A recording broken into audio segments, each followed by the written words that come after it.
اقرأ من قوله تعالى: فستذكرون ما أقول لكم. فستذكرون ما أقول لكم وأفوض أمري إلى الله إن الله بصير بالعباد. فوقاه الله سيئات ما مكروا وحاق بآل فرعون سوء العذاب.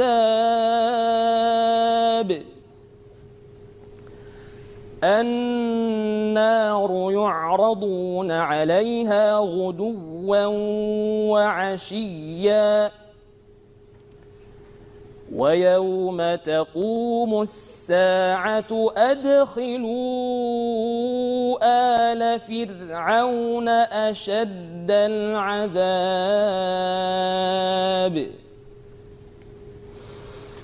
وإذ يتحاجون في النار فيقول الضعفاء للذين استكبروا إنا كنا لكم تبعا فيقول الضعفاء للذين استكبروا إنا كنا لكم تبعا فهل أنتم مغنون عنا نصيبا من النار. قال الذين استكبروا إنا كل فيها إن الله قد حكم بين العباد. وقال الذين في النار لخزنة جهنم ادعوا ربكم يخفف عنا يوما من العذاب.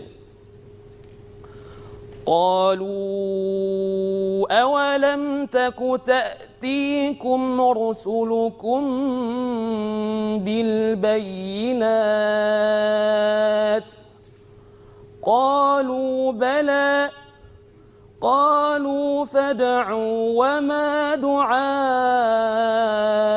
الكافرين إلا في ضلال.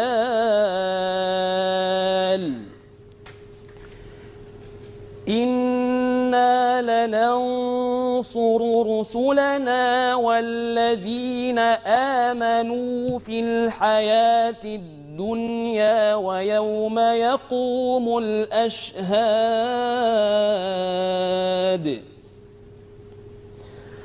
يوم لا ينفع الظالمين معذرتهم ولهم اللعنة ولهم سوء الدار. ولقد آتينا موسى الهدى وأورثنا بني إسرائيل الكتاب هدى وذكرى لأولي الألباب. حسبك. السؤال الخامس: اقرأ من بداية سورة العصر.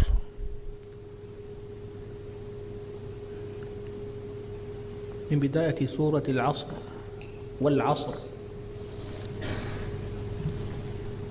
بسم الله الرحمن